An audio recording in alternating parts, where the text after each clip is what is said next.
Good afternoon. Welcome to the Heritage Foundation and our Lewis Lehrman Auditorium. For those in-house, we would ask that initial courtesy check that our mobile devices have been silenced or turned off. We welcome, of course, those who are watching us on the heritage.org website and remind them that they're welcome to send questions or comments at any time, simply emailing speaker@heritage.org. And of course, in the question and answer session following, we will be passing mics throughout the audience, again, for the recording of this event.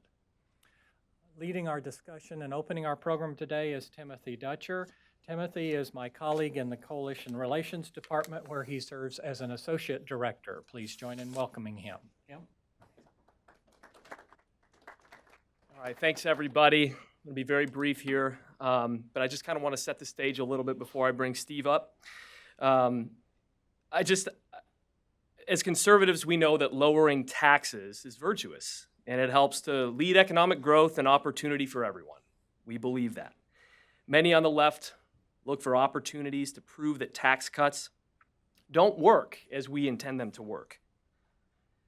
And their most recent case, the Kansas tax cuts, implemented under Governor Brown back in 2012. Fast forward 5 years to 2017, and the tax cuts have disappeared. And a wave of bipartisan lawmakers implemented the largest tax hike in Kansas history. This sparked many on the left to use Kansas as a warning shot against tax reform in general, even using it to try and instruct federal policy. The New York Times wrote, quote, "Kansas tried a tax plan similar to Trump's, it failed." And then Slate, "Kansas's notorious experiment with radical business tax cuts is a historical example to be avoided at all costs." An attempt to move things along, I just want to get the introductions out of the way, so I'm gonna give those right now. Part of our panel, Grover Norquist. That's you, right? Perfect. He's the president of Americans for Tax Reform. That's a taxpayer advocacy group that he founded in 1985 at President Reagan's request. ATR works to limit the size and costs of government and opposes high taxes at federal, state, and local levels. ATR organizes the Taxpayer Protection Pledge, say that 10 times fast, and I'll give you $1, which asks all candidates for federal and state office to commit themselves in writing to the American people to oppose all net tax increases. In the 115th Congress, 212 House members and 45 senators have taken the pledge. Jonathan Williams, chief economist and vice president for the Center for State Fiscal Reform at the American Legislative Exchange Council. He works with state policymakers, congressional leaders, and members of the private sector to develop fiscal policy solutions for states. Williams is also the co-author of Rich States, Poor States, along with Dr. Laffer and our pal, Steve Moore here. Williams has appeared in many publications, including Wall Street Journal, Forbes, Investors Business Daily. Moderating our panel discussion a little later, Joel Griffith is the director of the Tax and Fiscal Policy Task Force at ALEC. He's a lawyer, a writer, and has spent countless hours researching the Kansas tax issue, as well as many other state and federal tax issues. He's also a friend of mine, too. And gentlemen, thank you so much for being here. Appreciate it. And now, brief introduction for Steve Moore. He's a distinguished visiting fellow here at the Heritage Foundation and a former member of the Wall Street Journal editorial board. During the 2016 presidential campaign, he served as a senior advisor to President Trump on economic issues. You can see Steve daily as a senior economic analyst on CNN. You can read him weekly as a columnist for the Washington Times and his soon-to-be-released book, Trumponomics. Among many other things, he's my former boss and an all-around good guy, Steve Moore. Okay, so I've been waiting eagerly for this session because it was about 6 or 7 years ago that we got a call, Art Laffer and I, from Sam Brownback about redesigning the Kansas tax system. And so we worked very closely with him to put together a plan that was mostly very positive. We cut the income tax rates. Dave Trevor will talk about this, but we cut the tax rates for individuals. We one of the controversial features was we eliminated the tax on small business income. And that became very controversial because some businesses and some individuals used it a way to game the system and lower their tax rate. But it became almost overnight, after a couple of years, certainly, it became a cause célèbre for the left that somehow everything had gone wrong in Kansas. And I think we're here today to dispel some of those rumors. I'm not going to go through, I'll let Dave talk about what really happened in Kansas, but I will say this, that this idea that this was some kind of a massive failure is simply a mythology. And I was just digging up some of these statistics on what happened in Kansas, and I just thought I'd read some of them to you just to set the record straight. So by 2016, which was about 4 years after the tax cut was implemented, the Kansas unemployment rate hit 3.9%, the 10th lowest in the country. Kansas's private sector employment was growing faster since the tax cuts took effect than all of its neighboring states, save for Colorado. Income tax rates for individuals, families, and small businesses were reduced by 30% until they raised taxes. Kansas's pension funding was ranked 22nd best in the nation 3 years after the tax cut. That was a vast improvement from the state's second worst in the nation ranking back when Governor Brownback took office. The pension system's funding ratio grew to 63%, from which was a big improvement over what it had been. So there were a lot of successes in Kansas. The problem was that the revenues didn't come in as anticipated, and Dave will address that issue. But I will simply end my short comments by saying this, that I wrote a piece in the Weekly Standard about the tax increase that Tim mentioned that happened. When was that? Last year? Dave, when was it? Which one? The big one. The big one, the last big one was 17. 2017, right? So I had a piece in the Weekly Standard on why that was a mistake, and I loved the title they put on it, which was called "If They Only Had a Brain." And so that was a major mistake, and we have a new. One of the things I work with Jonathan on at ALEC is a ranking of the states based on their fiscal policies, regulatory policies. It's taken very seriously by lawmakers, and I guess, Jonathan, as a result of that tax increase, Kansas, we'll give people maybe a little sneak preview. It looks like they've probably fallen as a result of that. So that's the lay of the land, and there's nobody better to talk about what really happened in Kansas than my good friend Dave Trevor. He is the president of the Kansas Policy Institute. He's a frequent speaker to business, legislative, and civic groups, and also does research and writes on fiscal policy and education issues. Trevor regularly testifies before Kansas House and Senate committees on state budget, tax, and education issues. Dave was on the front lines fighting against raising taxes last year and provided a true north to lawmakers leading up to the decision to raise taxes. In his book just released, What Was Really the Matter with Kansas' Tax Plan, he corrects the record that has been so skewed by the left and provides a path forward to lower taxes. Please join me in giving a nice round of applause to Dave Trevor. Thank you, Steve. Thanks for that very generous introduction, and thanks to the entire Heritage team, and especially Tim Descher, for pulling this event together and hosting it here. Thanks to Grover Norquist and the team at Americans for Tax Reform, and my friends Joel Griffith and Jonathan Williams at ALEC, who've all been very loyal and faithful champions of telling the truth about what happened in Kansas. Forgot to bring my little clicker with me. You know, we started a few years ago looking at what was really going on in Kansas and trying to tell that story. There were, for years, people who were opposed to tax cuts were using Kansas as their proof that you couldn't successfully cut taxes. But at the same time, we were seeing states like North Carolina and Indiana and Tennessee successfully cut taxes. So the real issue is what was different about the Kansas experience. Now, some of the things that were said about Kansas weren't accurate, but Kansas really did have some very serious budget challenges, and a lot of that was avoidable. There were some mistakes made. There were some other circumstances at play, including a very toxic political environment throughout that 5-year span. So we decided last year that we needed to tell this important story so that policymakers like you, legislators and citizens across the country could benefit from the lessons learned in Kansas and try to help your efforts to reduce taxes going forward. One of the things that we found was there were some very big avoidable mistakes made in Kansas. Number one, don't cut taxes and increase spending. That's a pretty simple math problem. Number two, actually have a plan to balance the budget. And number three, have the right systems in place.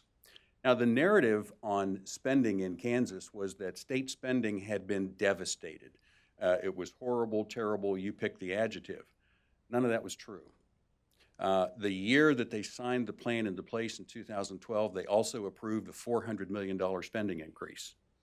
And then, from that point, they increased spending several more times, each time setting new spending records, all the while they were trying to figure out how to deal with a large tax cut.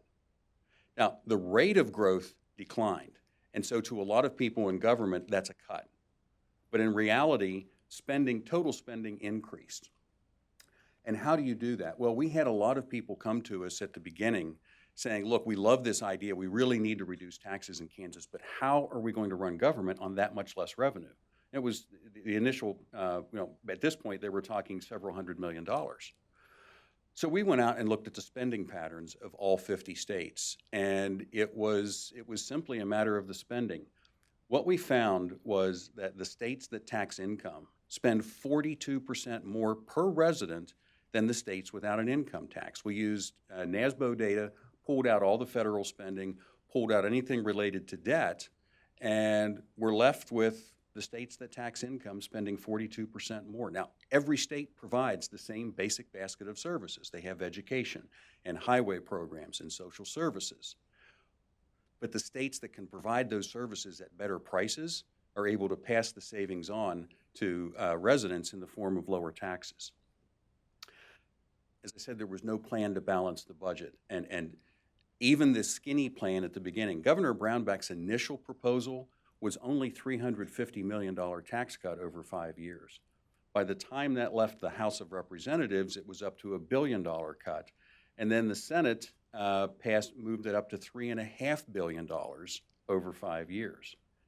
And they were counting on, this was an election year in 2012, they were counting on the governor not signing that. It's not what he wanted. He went back for over a week imploring them to come back and negotiate something else. They wouldn't do it, so he signed it.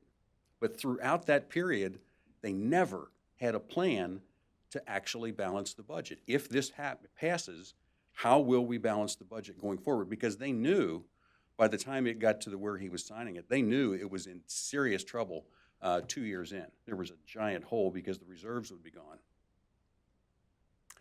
Having the right systems in place would have helped. I mean, legislators don't like to cut spending. As one legislator, one Republican asked or responded in kind of a fit of frustration when he was asked, why don't you guys just cut waste out of government and balance the budget that way? He said, well, we'd all lose our jobs if we did that. And that's really what was driving a lot of these things. But there wasn't a system in place that would easily identify opportunities to cut spending. Kansas didn't have a performance-based, or in some people call it a priority-based budget system. That's a process whereby every program and service offered by every agency is analyzed for effectiveness, for efficiency, and need, and then ranked in priorities so that these opportunities to reduce costs can kind of bubble to the surface. It makes it easier for legislators to find them. We didn't have that. We also didn't have a really reliable revenue estimating system. There was a study done a couple of years ago where the new revenue secretary advanced quite a long list of ways that we could improve it and make it more effective. Something simple like waiting until the April tax receipts are actually in before estimating what they might be. The legislature wouldn't change that. Having those right systems in place would have made a big difference for Kansas. We also exposed a few myths. The first one is that giant tax plan from 2012 was never really implemented. The first thing Governor Brownback did when he came back in 2013 was propose shaving back on some of the deductions. mortgage interest and medical deductions and so forth. So that took back part of the plan. And then once the reserves were gone and they hadn't been able to reduce spending, when they had a giant sales tax increase in 2015, between those two main elements, just a little bit more than half of the original plan was actually implemented. It was still a big cut, but it wasn't anywhere as near as large as what it was intended to be. The other big myth is that there really wasn't much tax avoidance. As Steve mentioned, there was this plan to exempt income, small business income. It was called pass-through businesses.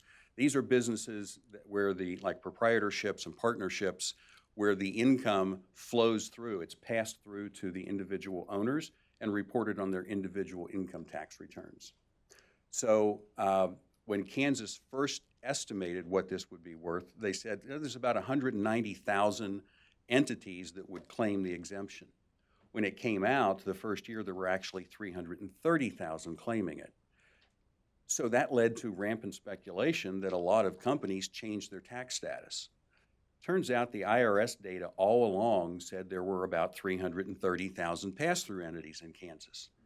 When they made their 190,000 estimate, they weren't counting, because it's on 3 schedules like Schedule C, E, and F. They were only counting one of the 3 federal schedules.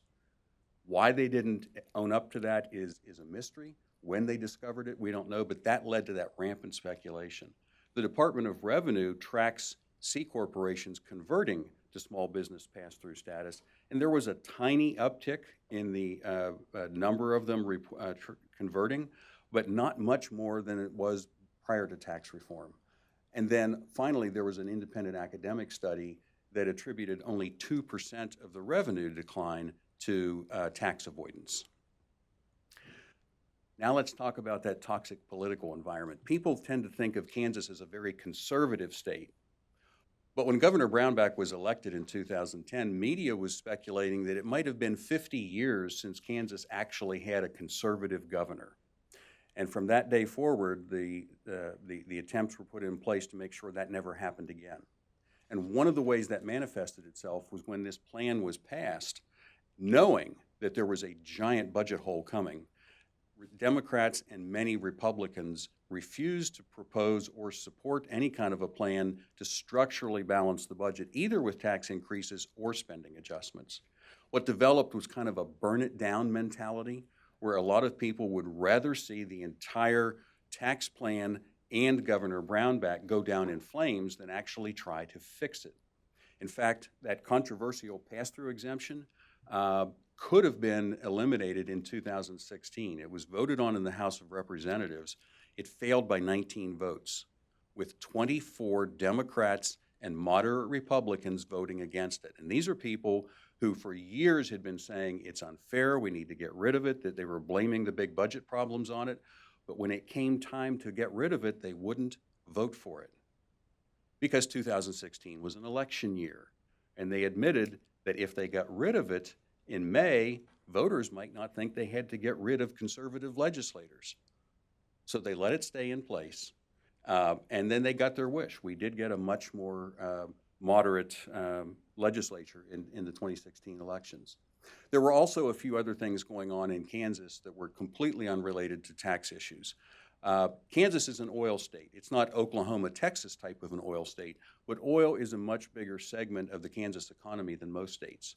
And we're all benefiting still at the pump from the lower oil prices. Well, 2014, when those prices started coming down, that really hit severance receipts hard in Kansas. Kansas is also an ag state. So at about the same time, we saw serious declines in farm commodity prices. And so that double whammy of oil prices and farm commodities coming down really depressed sales tax receipts in those parts of the state, as well as the severance tax. So what are the lessons learned? Well, first of all, don't cut taxes and increase spending. You don't even have to be good at Common Core math to understand that's not going to work out. Actually have a plan in place up front to balance the budget, and ideally build it around making government more efficient. Kansas didn't have to become as efficient as the other states. We basically had to go from being morbidly inefficient to grossly inefficient, Just a little bit more would have done it. Have the right systems in place. And finally, be honest with citizens. Governor Brownback made one of those infamous mistakes in saying this would be a shot of adrenaline to the economy. Well, these things take time. They're certainly going to be beneficial. We saw benefits, but you can't raise expectations beyond reality because the opposition will ride that all the way to the next election. So thanks. Thanks again for this. Let's open this up for some questions now if you want to, Joel. Well, good afternoon, and thanks everyone for being here. I wanted to open up a question with to Jonathan Williams with American Legislative Exchange Council. You've been on the ground, I believe, actually in every state now over the last 10 years. What was your experience like on the ground, working both with ALEC legislative members and also with partners such as Dave at KPI? Well, thank you, and thanks for having me here today. It's just been a pleasure to work with Dave over these years. He's been a great partner at the State Policy Network Group, Kansas Policy Institute, trying to enact better public policy and just work with legislators to do the right thing in a very difficult situation, of course, as he's aptly described. And traveling the 50 states, working with 2,000 legislators that we have at ALEC over these last dozen years or so, I have never seen a situation where the reality is so misaligned with what's being reported, as what happened in the Kansas situation. We saw so many different groups come out there with half-truths, and some were trying to intentionally mislead the public to the facts on the ground. And so to answer your question, working with so many good members out there and probably spending a lot of nights out there in Topeka, Dave, that's for sure. Probably a couple dozen trips over this experiment. A couple of the big lessons were, as Dave obviously put it, and I think Art Laffer, Stephen, my co-author of Rich States, Poor States, probably says it best. It's not rocket surgery when it comes to good economics, right? Like this, you cannot have big spending increases and a total disregard for looking at spending growth, coupled with what otherwise would have been a very good pro-growth tax plan. And it just does get to the issue, I think, where there were so many good legislators that then became outnumbered. And, a lot of people from the outside don't realize that Kansas really, for a long time, has had three political parties. It's had the conservative Republicans, the Democrats, and the liberal Republicans. And unfortunately, given the sense of several election cycles, is that conservative Republicans were not in the majority and haven't been for quite some time in Kansas. That's why they did some very silly things like turn their back on the tax cuts and have state record tax increases in both 2015 and 2017 on income, and then go after some very good innovative technologies like vaping, for instance, and have one of the first vape taxes in the country, which it was so poorly put together that the implementation has been pushed back now for how many years? So some very horrible ideas came, but I think the perceptions of what happened so far different than reality on the ground. And having had the pleasure, I guess, of being out there so many times and having to try to tell the truth alongside of Dave and our allies here on this panel today, it's just been kind of frustrating to see. And I do think, though, it's a teachable moment for other states, and it's a teachable moment for future Kansas legislators, in that no policy failure like this has turned out to be because of the tax increases is permanent. And there's opportunities for us to turn this around, not only in Kansas, but learn some very important lessons in other states across the country. I might have a question for you, Grover. I know you and other folks such as both Jonathan and Steve Moore provided a lot of input for those that were designing the initial Kansas tax package. Can you give your analysis of some of the ways in which that could have been improved, and also what message would you like to give to both legislators in Kansas and also in several other red states that are looking to increase taxes this session? Sure. I didn't really have any input on the takeoff. I was there during the several landings as they were trying to figure out what to do. Pardon? Oh, yes, sorry, there we go. I was declining the honor of being one of the authors of this, but a couple of points.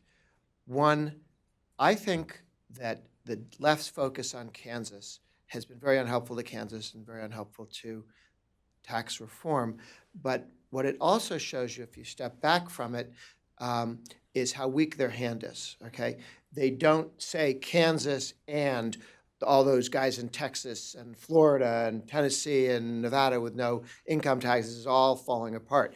They stay on Kansas and then, as you point out, have to make a series of omissions about the collapse of $100 million a year in oil revenues because the oil price went down, which was not Kansas specific and was not caused by the Kansas tax bill, and affected Texas and Oklahoma and Alaska and Saudi Arabia, which Brownback wasn't responsible for. We don't think. So whereas when we talk about challenges with state governance, we'll talk about Illinois and California and Connecticut, and we have a whole list of things that you can talk about. And those wonderful, I'm going to sell some books here, that wonderful collection of inquiry into the nature and causes of the wealth of states, like Wealth of Nations, but Wealth of States. And Steve Moore is one of the authors with Laffer and Travis Brown and Sinquist. This goes through a very good collection of those states that put in income taxes and how everything got worse when they put the income taxes in. Everything they said would happen didn't happen. But it's not one, they don't pick Rhode Island and go, oh, well, Rhode Island, we extrapolate from Rhode Island that tax cuts will never work in Hong Kong. What it is they go through, here are the 18 or 11, anyway, 11 states, thank you, the 11 states that have created income taxes in recent history, so you know what was going on and what they do. And the other one is how money walks. And there's a website that I would send you to, buy the book too, but, and Travis Brown put this together. People move into states with no income tax or low income taxes, and they leave the high tax states. They leave the high spending states and go to low spending states. You can cut it any way you want to. And people have been leaving Kansas for quite some time because Kansas had high taxes. Kansas had pre-Reagan Republican majorities in the House and Senate. And like those woolly mammoths that fall into the ice and get frozen or whatever, we can talk about Rockefeller Republicans and people's eyes glow. What's a Rockefeller Republican? Because there's a long time ago in New York, we had Republicans who would raise taxes and go completely crazy on spending, and all these other left of Senate and do what the labor unions and trial lawyers wanted, and they're called Rockefeller Republicans. Well, they all mostly died out in New York. But frozen in ice is the Republican Party, much of the Republican Party in the state legislature in Kansas. I mean, Bob Dole, who had complete contempt for the idea of reducing marginal tax rates. And that translated there. There's that wonderful scene when the Republican wanted to cut taxes, the governor wanted to cut taxes, and the moderates didn't want to cut taxes, so they took the lower rates, took all the pay-fors out, and then passed that. And then they sat back and said, ha, ha, ha, now he can't primary us, saying that we're not for tax cuts. And because nobody would be crazy enough to pass this. Well, they looked at it, and the other house said, we'll pass it. And then there were competing efforts to slow down. These other guys wanted to unpass the bill they'd passed, and they were trying to quickly pass it. And it did pass with larger rate reductions and not as much, and not the base broadening that the governor had originally wanted. And you could have then, quote unquote, fixed it or whatever, and, or done spending restraint, which, as you point out, they didn't do. So I think there are a bunch of lessons that come from this, but one of them is, and I passed out this wonderful colored chart, all reds are not the same. You know, when you buy paint or Crayola crayons, they have lots of different shades of red. Okay, legislatures come in different shades of red, and Kansas is still, unfortunately, pre-Reagan Republican red. The other challenge you have is all these lovely southern states, which are really red painted over blue. You have all these guys who all their lives were Democrats stealing money and bringing it back to the capital, to the county courthouse, and then they repainted themselves red because they had to get elected, and they said, okay, let's see, I go to church from time to time and I have a gun. Okay, I'm a Republican. And they didn't realize that we've added a few things to the list of things that you have to be for to be a Republican. So we have a number of states where red, as fun as this map is, isn't real red. Now, Florida, Texas, a number of states, deep red, Reagan red, but not Kansas, and that's what the other team, they didn't want to say liberal republicanism has failed, they wanted to say Reagan republicanism has failed. That's the one thing that wasn't on trial. Thank you. Dave, you mentioned some of the myths that are still being propagated in the media and also by numerous politicians about the amount of pass-throughs, those that are claiming to be pass-throughs and they really aren't, and how that was really a minuscule part of the revenue shortfalls that have been claimed. Could you go into a bit of detail, and also to our other two panelists, if you prefer, can you go into a bit of detail the importance of the pass-through exemption and why that type of a tax cut may be more important than other types? You know, most people don't understand that while they're small businesses, partnerships, LLCs, proprietorships, we heard all the talk about how C Corps were taxed marginal rate of 35%. Well, the pass-through business's marginal rate was 39.6% because that's all taxed at the individual level. So when you have, and now that you have rates come down, corporate rates, when you're looking in Kansas, for example, you have a corporate tax rate of 7% maximum. We have a disparity. If you have disparities between those rates, you are encouraging some tax gaming. Some people will try to make some switches. But the really importance of this, one of the things we point out in the book is that entrepreneurs are, at least, the pass-through companies, most of them are pretty entrepreneurial. We looked at IRS or census data on job creation, and what we found was remarkable. Well, actually, I'll take that back. We didn't find it. Dr. Art Hall at the University of Kansas found it.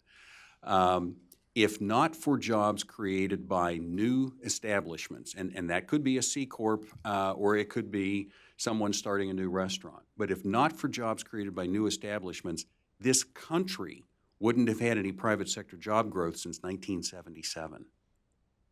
The losses, the net losses from all other types of jobs exceed the gains from new establishments being created. So encouraging, that's one of the main roles of government, is get out of the way. We need taxes. We need some regulation. But when you're discouraging startups, and that's what a lot of small businesses are, Kansas was one of the places we were lucky. We actually would have had 2 years of private sector job growth. Nationwide, nothing. So it's critically important that we understand that taxes are a huge deterrent to startup. It takes capital out. Some of the testimony we heard when we were trying to preserve this, small business people coming in saying, yeah, there were a few who said, yes, I was able to expand my business. A few others said, you know what? Every penny I saved on state income tax, I was spending in new Obamacare taxes. Others said, well, I was able to use that to catch up on years of deferred maintenance. So no, I didn't expand my business, but it made a big difference to my business. So it was huge, Joel. It really was. A question to all three of you. During your presentation, Dave, you talked about how the difference in the tax proposals from the governor, the House, and the Senate, the wide disparity in the so-called cost of those plans. And something that Grover mentioned was the fact that there wasn't enough base broadening in this tax package. To the three of you, could you give some examples of ways in which the plan did not broaden the base and the importance of that when looking at tax reform? Sure. I got one. When they're trying to decide how to fit, we have this hole in the budget because we're not raising enough money. Actually, we're spending too much money, not they're overspending. There was $80 million that you could raise if you legalized the sale of beer, wine, spirits on Sunday, because Kansas is surrounded by other states with rational blue laws. And they didn't want to do, one or two people didn't want to do this, and so we couldn't get this across the finish line. That would have raised, that's not raising taxes, legalizing an activity that was perfectly legal on Saturday, on Sunday, and allowing people to keep their stores open, or at least the beer, wine, and spirits part of their stores open on a Sunday, would have solved a good chunk at one point of what they needed to do to get off the finish line. And you just had people who said, no, I'm against liquor everybody has to be made to go to church or something, and they voted down. So, I mean, that is a base broadening that's not tax increase. It increases revenue without raising taxes. And the guys in the legislature are playing such not team sport. They weren't working together, and they were off on their own little zones. And that was a good piece of 1 year's problem, and they didn't do it. Yeah. You know, it was interesting, the discussion about the pass-through exemption centered on fairness. And there were some very legitimate fairness issues. You have some business owners weren't having to pay income tax, but their employees were. And yet, when that was raised in the legislative hearings, we were saying, look, there are some legitimate issues. Let's put all the fairness issues on the table. Because the first group of tax-exempt people in Kansas was not small business. It's government retirees. Their pension income is not subject to tax. They pay a little bit on what they contribute, but when they pull their pension out, they never pay tax on the government piece, on the employer contribution, or any of the earnings. Universities are completely exempt from their plans.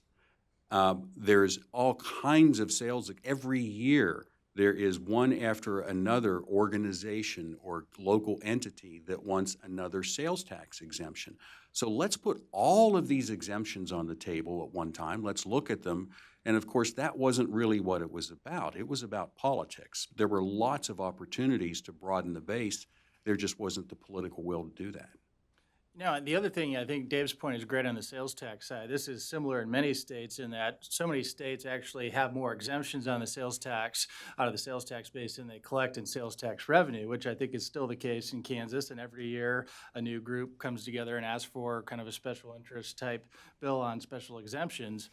So that's an easy one to take a look at, and some big dollar amounts there, which could perhaps have led to elimination of the income tax if they could have just gone after the sales tax broadening side. But to piggyback on the small business piece of it also, because I think that's such an important point, is yes, that was a couple of $100 million that they weren't going to raise. However, it is the tip of the spear in terms of economic growth as well. I mean, we know that small business is the engine of the economy in terms of new job creation and new economic opportunity. And, you know, dealing with the legislators all those years back as they were thinking about how to put this together was they realized the rationale for this, the reason that they put together the tax reform plan was to rescue Kansas from decades of underperformance when it comes to job creation and economic growth.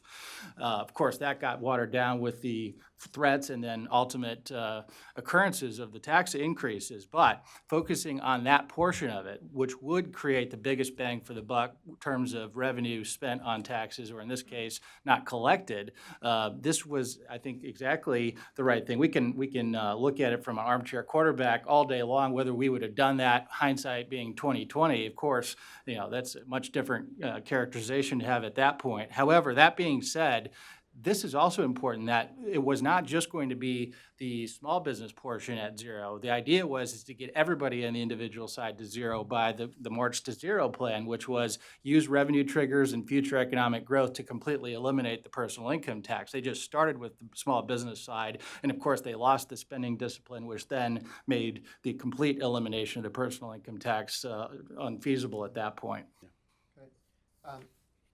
What you just touched on there, I think was the most important part of the whole fight. It's one thing for them to go, ah, ha, ha, Kansas.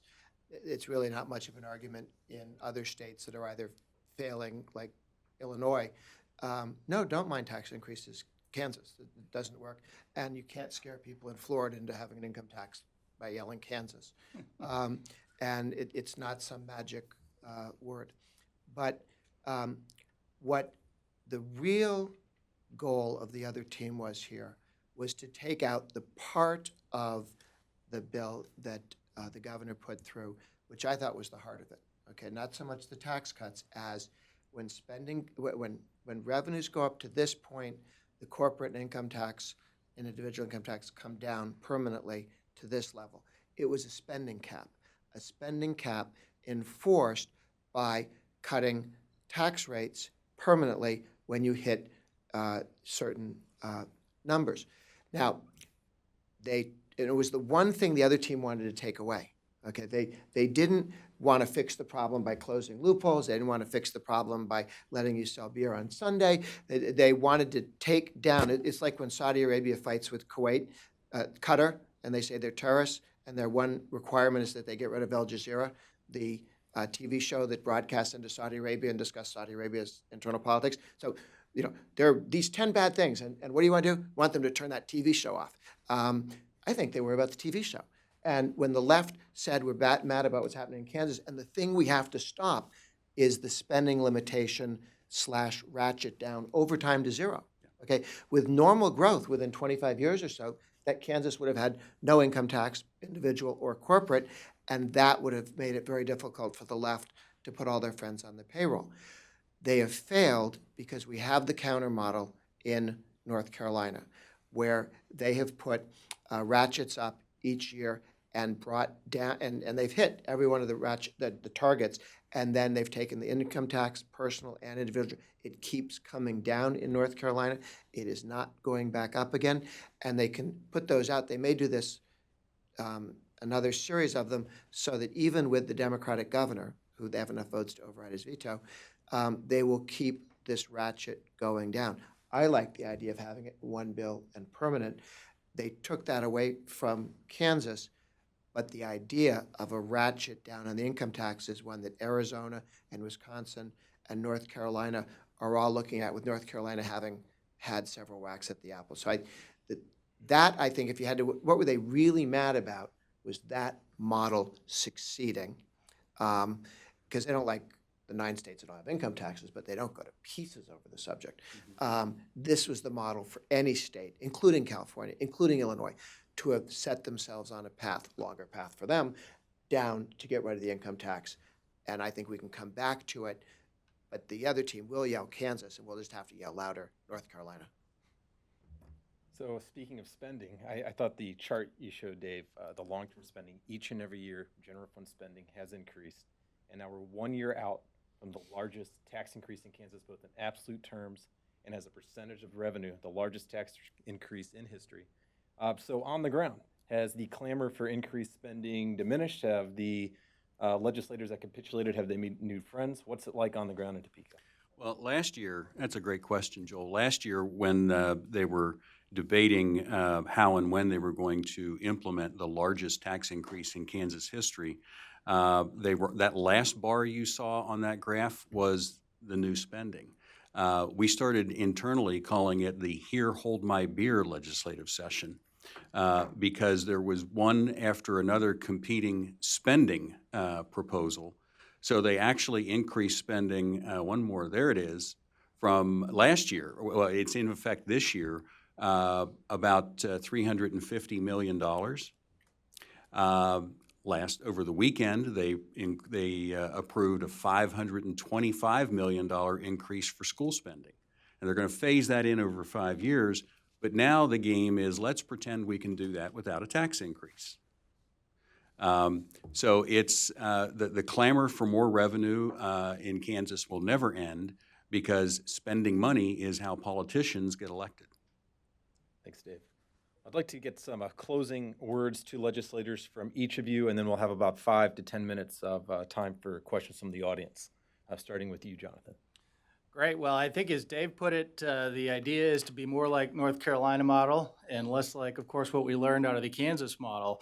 But the North Carolina model and the model of 29 other states that have significantly cut taxes over the last 5 years has been a model of success, a model of providing for core government services by reducing also at the same time the cost of doing business in a state. That's the whole idea of our Rich States, Poor States project over the last 11 years now, is to show those states with the lowest tax burdens and the states, of course, with the lowest tax burdens on income being some of the best performing states out there across the country. And I think, looking at this, for every Kansas they have, we have 30 states that are following the tax cut works model and keeping government limited and growing the private sector economy. And just, final observations on spending so much time here. I mean, reading so many of the headlines as Tim was reading earlier, you would think Kansas doesn't have running water or paved roads anymore based on what has gone on with this tax plan. But when you look at those numbers right right there on general fund spending, where the spending has continued to grow each and every year, you quickly realize that spending and taxes have to match. It's two sides of the same fiscal coin at the state level. We don't have the luxury up here at Washington, D.C. of just quantitatively easing more resources into a budget situation. States have to live within their means and balance their budgets every single year, and that's a good thing for taxpayers. But it reminds me, in conclusion, of my favorite economist, Thomas Sowell. He hits it just so perfectly, and he says, the first law of economics, of course, is a scarcity of resources, while the first law of politics is to ignore the first law of economics. And that is where we got our problems in Kansas. Thank you, Jonathan. I would add for state legislators and for taxpayers that we need to focus on the Supreme Court and the states. Because one of the problems that Kansas had was they had a Supreme Court insisting that they spend more money and claiming the legal authority to do it. And the governor threatened to go after them in terms of a constitutional amendment and so on, but wasn't able to either term limit them or something else. We saw this in New Hampshire, where they used the word, the state shall cherish education. And they said, oh, well, do you know what they meant in 1774? What they meant was, and they gave a dollar figure on what cherish would be. So you can rewrite that song with a dollar sign on it. And that kind of nonsense that the courts come in and say, cherish means, $10,000 per student, or we say that you have to raise taxes to pay for more education because we find something in the Constitution that nobody had ever seen before. Legislators and governors need to spend time focusing on the kind of courts you have in these states, because some of our best governors and best state legislators have been thwarted by Supreme Court decisions. There was one in Florida, which has one of the lousy courts, and they said, 2/3 requirement to raise taxes. That violates the single subject rule, taxes plural. And within a year or two, they said, we're going to legalize gaming. And there were like 7 types of gambling. They said, well, it's gaming, one thing. So when you can play those kind of games, the legislature can become, the courts can become dictatorial.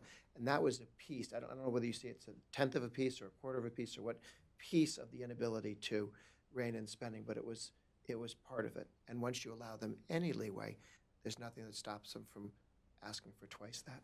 Yeah, that was a significant piece. Half, a quarter, a third, a tenth.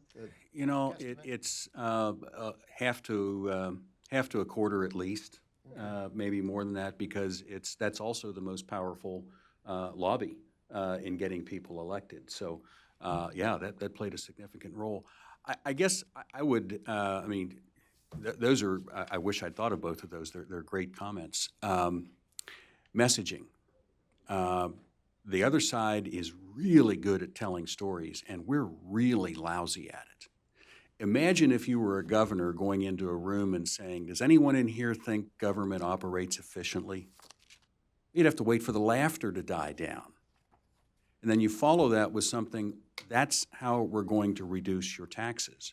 We're not going to cut spending, because when people say cut spending, they think cut services, because that's what government has conditioned them to think. No, I'm not going to cut the service. I'm going to cut the cost of the service. You have to lead with how we're going to do it. Make the opposition say, no, we want to waste money on providing those services. You have to learn how to change the narrative.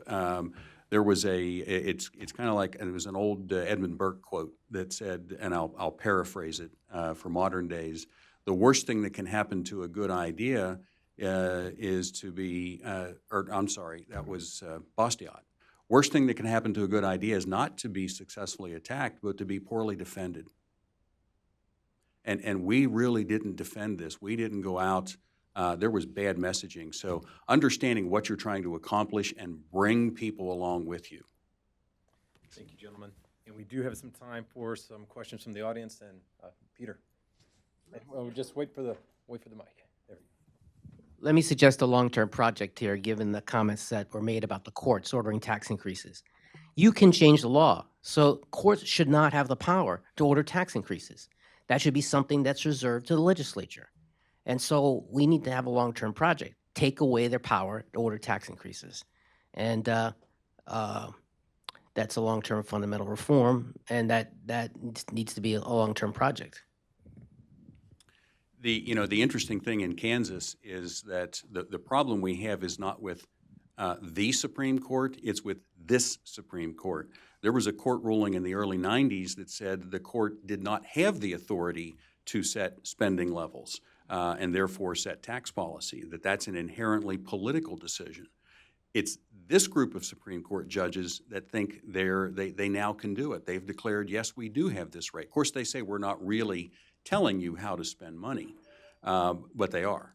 And so there is an attempt going on to change the Constitution in Kansas to really take back. It's not to change it as much as it's to reaffirm that is the legislature's sole prerogative. You have to be really careful and think now, how will courts 20, 30, 100 years from now interpret this to do what they want to do? Well, there's also some real discussion I remember in years past, and we've gone through several iterations of court funding challenges and battles with the legislature. And every time, even though there's some saber rattling on the legislative side, they get to that close to the imposed deadline where schools would potentially close, and the legislature blinks, and they don't want to follow through on the threat of dividing or defending divided government in terms of separation of powers in three branches of government. But Dave, it might be instructive if you just take a moment and talk about how Kansas goes about selecting its Supreme Court judges versus the model in so many other states. We call it the worst model possible in the country. There is a 9-member commission that recommends a panel of 3 names. And 5 of those 9 members are from the State Bar Association. So the State Bar basically says, here, Governor, here are 3 names for you to choose. It's not subject to Senate confirmation. It's what the bar wants. That needs to change. So I noticed in your presentation, your number one takeaway was that you can't cut taxes and increase spending. This question goes to Mr. Norquist with a more federal focus. Is this just setting up the left to call the Trump tax cuts a failure because 3 months after they were passed, Congress increased spending by 14%? Yeah, I don't know that they'll be successful, but they will shift from, are you creating growth and jobs, and is the wealth of the country growing faster than debt? They'll shift it to, we passed the tax bill, which if the economy grows at 0.4% a year more than it was planning to for a decade, there's no debt deficit increase. It pays for itself with modest growth. We're already about 3% now. But they'll say, we passed the tax bill, and the deficit jumped because they went and increased defense spending dramatically, and in order to buy the D votes for that, we increased a lot of other spending dramatically. Yes, that will be a challenge, and Reagan had to live with that. I mean, Reagan cut taxes, spent more money on defense, and the left insisted on a whole bunch of other spending, and that increased deficit and spending was blamed on the tax cut. We have time for one more question, if there is one. Seeing none, I want to remind everybody we do have complimentary copies of Dave Trabert's book on the outside table, so please take one. And there's lunch outside, so thank you everyone for being here, and thank you to our panelists. Thank you.